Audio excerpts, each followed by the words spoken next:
चलिए नमस्कार। मैं उज्जवल कुमार आज के क्लास में आपका फिर से स्वागत करता हूं। देखिए आज का मेरा टॉपिक जो है संसाधन। ठीक है, संसाधन के बारे में बताने वाला हूं। संसाधन क्या होता है, संसाधन का हम लोग कितने रूप में देखते हैं, संसाधन को कितने रूप में देखते हैं और संसाधन होता क्या है। देखिए संसाधन को मुख्यतः अगर देखा जाए तो 4 खंडों में विभाजित किया गया है। ठीक है, 4 खंडों में। उससे पहले समझेंगे हम लोग कि संसाधन होता क्या है। तो सबसे पहले देखिए क्या होता है रिसोर्स, मतलब देखिए संसाधन यानी कि सबसे पहले देखेंगे कि क्या होता है प्राकृतिक संसाधन जो हमें। चलिए देखिए सबसे पहले हम जानेंगे संसाधन आखिर होता क्या है।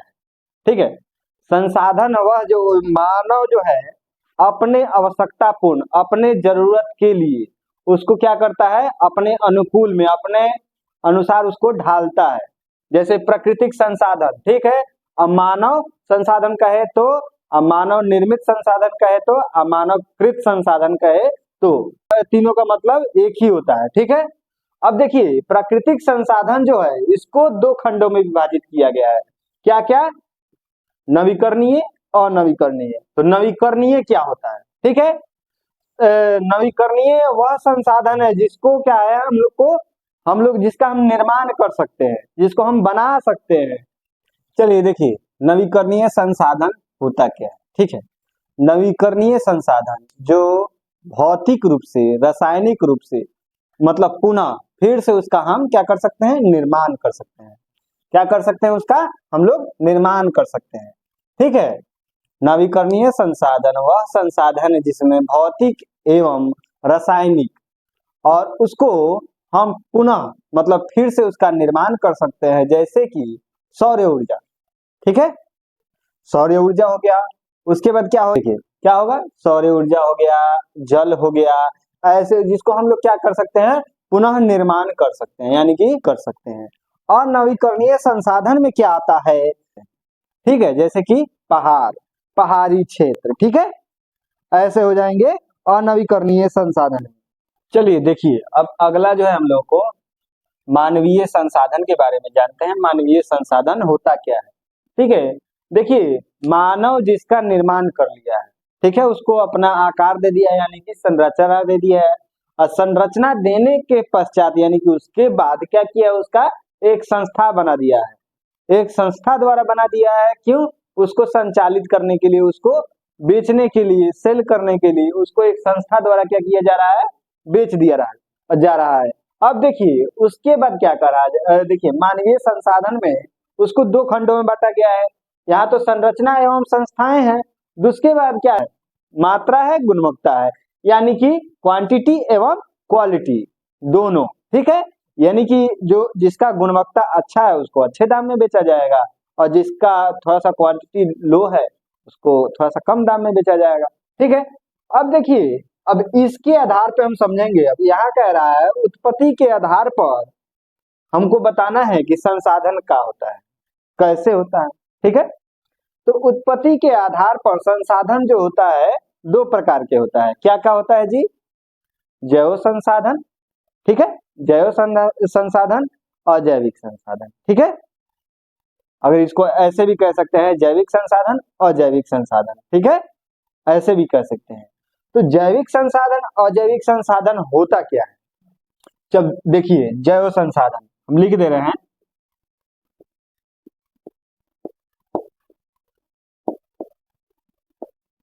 अब जैव संसाधन जो है जिसमें देखिए जैव संसाधन, पहले समझिए कि जैव संसाधन होता क्या है, जैव संसाधन में आता क्या है।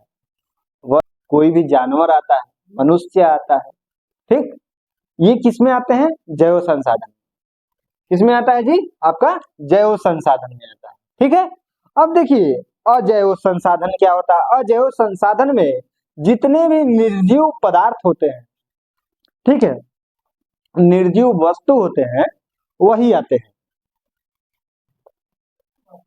अब देखिए अजैव संसाधन क्या होता है, मतलब अबायोटिक।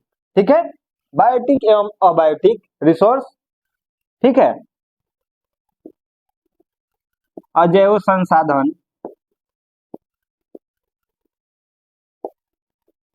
इसमें देखिए खनिज पदार्थ आते हैं।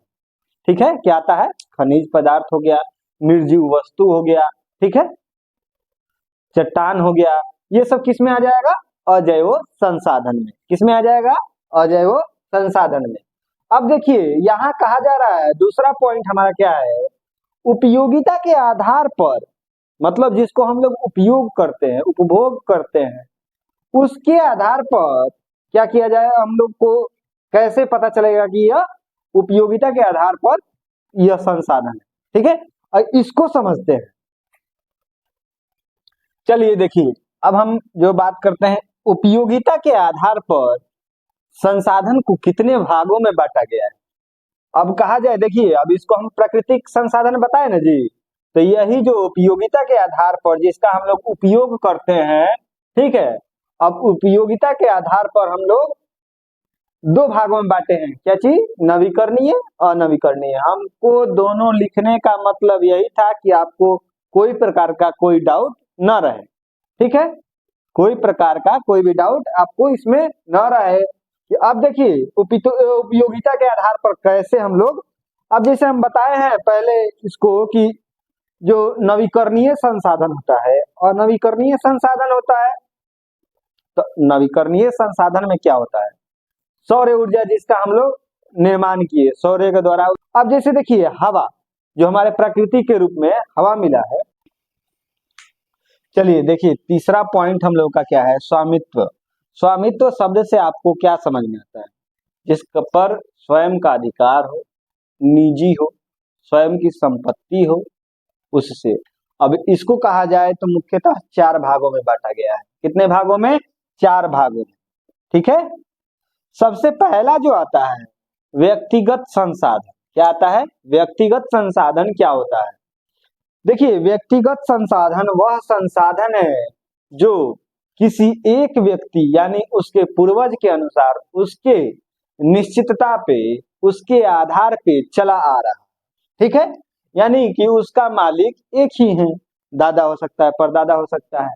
अब देखिए ये होने के बाद अब दूसरा पॉइंट इसमें क्या है जी, सबसे पहला पॉइंट क्या हो गया? व्यक्तिगत संसाधन।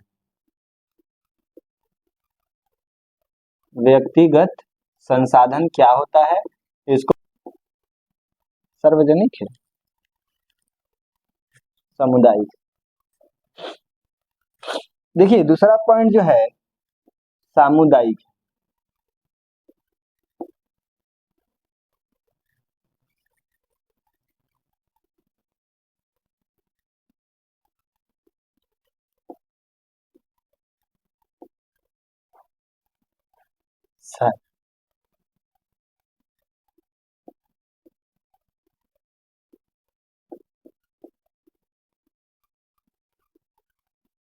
सामुदायिक,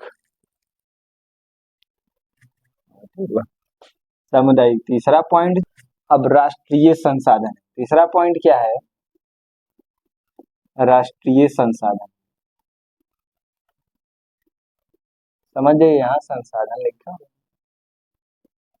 ठीक, राष्ट्रीय संसाधन और अंतरराष्ट्रीय संसाधन।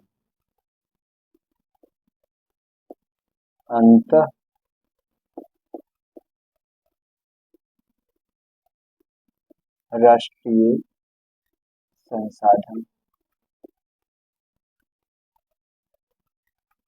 अब देखिए चारों पॉइंट लिखने के बाद, अब देखिए सबसे पहले तो मैं आपको बता दिया, यहाँ पे देखिए सबसे पहले जो बताया जा रहा है क्या है? स्वामित्व।